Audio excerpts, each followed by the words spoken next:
Hello everybody, Toast Mom here, bringing you more Halo 4 gameplay commentary. Today we're going to be taking a look at the Grifball gameplay that was shown at the Halo 4 PAX panel. If you don't know what Grifball is, I don't know how you're alive right now, but I'll explain it anyways.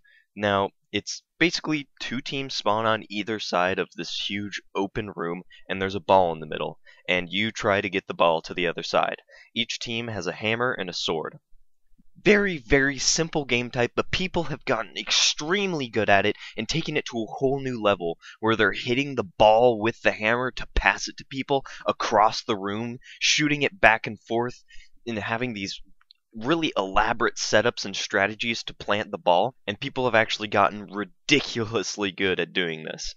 Now, in Halo 4, they've added a new feature that allows you to throw the ball. It works exactly like a grenade. So if you can throw a grenade, you can throw the ball. Just like if you can dodge a wrench, you can dodge a ball. Now this opens up whole new worlds of opportunities for not only Grifball, but just regular play, where you could be passing it to your teammates over gaps in the map where normally you couldn't jump over or pass it to regularly. Like, there could be huge amounts of things that you could do with this new feature. Now, I'm not sure if this is exactly how it's going to work in regular oddball game types, because there's a separate Grifball game type now, and it seems like you automatically pick the ball up if you touch it. You don't have to hold B. Now, if this is how it is in the standard oddball game type, I could see you doing some pretty cute little things that you could do with the ball.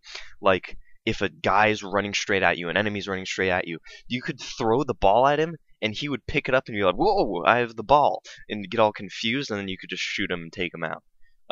You could do stuff like throw the ball straight up in the air, and then all the noobs would be like, "Whoa, there's a ball in the air! Shoot it! Get the ball!" And you just like, "Oh, I'm just gonna kill you," while you're staring in the air at a ball like a dumbass.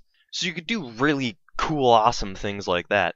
But there's one thing that kind of concerns me about how you can throw the ball and stuff like that, is that will open up a whole bunch of new ways to play the ball. If you don't know what playing the ball is, it's if you're playing oddball on a map that you could fall off and die. Playing the ball is basically just throwing the ball off the edge, so you're denying ball time from the other team. Like, if you know you're going to die and you're holding the ball and there's no chance that your team's going to get it and they're just going to pick it up, you usually just jump off the map, hold it as long as you can, get as many points as possible, and play the ball, and it takes a few seconds for it to restart so that your team can respawn, regroup, and try to take out the other team while they're trying to get the ball. But with this throwing feature, you'll be able to pretty much play it anyway, or you could like throw it on top of a cliff, and normally the oddball will reset because it goes into that death boundary and then respawns. But if it's just sitting on top of a hill, that's not gonna happen. It's just gonna sit on top of a hill. So I don't know how they're really going to do that. Maybe if it's in one of those boundaries that's the countdown timer, like when you're going out of the map and you start having the countdown timer, maybe it'll reset then. I'm not really sure.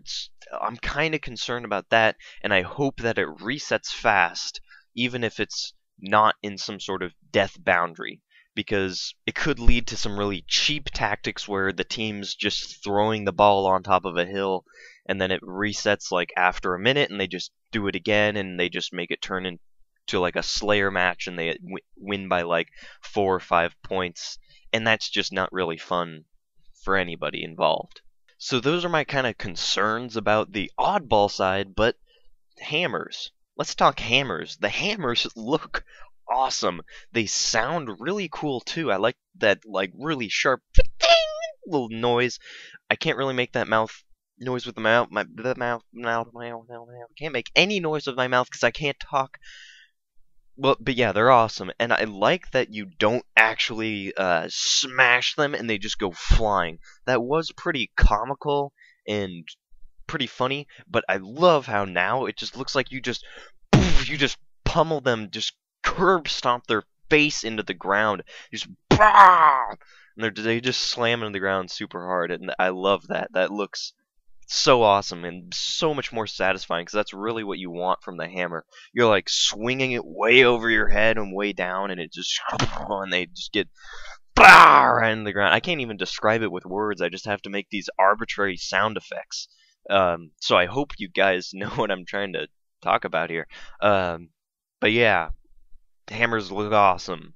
And the sword looks pretty cool too, but it doesn't really, there's no real difference.